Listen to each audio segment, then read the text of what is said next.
Всем привет, дорогие друзья! Заранее приношу извинения за звук, у нас тут вышла небольшая накладочка по съемкам. Прежде чем мы начнем, традиционно всех приглашаю подписаться на телеграм-канал и другие соцсети, которые размещены по ссылкам в описании. И приступаем к теме нашего сегодняшнего ролика «Почему кролик топает?». Наверняка все начинающие владельцы сталкивались с тем, что кролик топает. И, наверное, для многих стало открытием, что милейшее движение из мультика, когда кролик барабанит передними лапками по пеньку, это никак не относится к настоящему поведению кролика.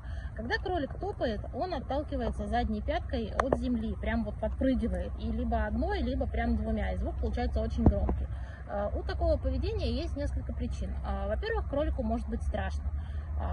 Напугать его может как реальная опасность, как и какая-то мнимая, которая ему почудилась. То есть вариантов много. От какого-то резкого звука с улицы до незнакомого запаха, там, гостя, который пришел в вашу квартиру, большой коробки, которую вы занесли, все что угодно. В принципе, если это так, то кролик сначала резко сбегает в свое убежище, куда-то там под диван, и уже там он топнет.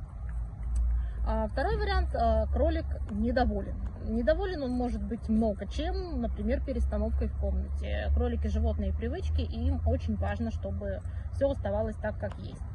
Следующей причиной может стать кролик на вас обиделся или злится. Они вообще довольно целеустремленные животные. Если вы, например, запрещаете кролику заживать край шторы, отвлекаете его, отодвигаете, он несколько раз попытается это сделать снова, а потом от обиды, что не получается, он обязательно топнет.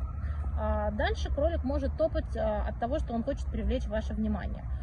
Такое, например, происходит, если это ночь, если ему скучно, грустно, он заперт в вольере, ему нечего делать, либо, допустим, если вы видите, что в комнате вы сидите, там смотрите телевизор, кролик сидит недалеко от вас, но вы на него не обращаете внимания, он тоже может топнуть, чтобы вы к нему подошли.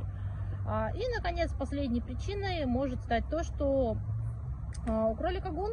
Если это самец, то он обязательно будет топать, чтобы привлечь внимание всех симпатичных крольчих в округе, даже если в вашей квартире их нету. Как говорится, что с этим делать? Да, в принципе, это обычное нормальное кроличье поведение. Если кролику страшно и он сбежал, спрятался, то доставать его не нужно, пусть он там пересидит, переживет. Во всех остальных случаях, если он недоволен, если он хочет внимания, то наоборот нужно подойти, погладить, успокоить, чтобы кролик чувствовал, что он не один и ему обязательно оказывают внимание. А на этом все. Всем пока!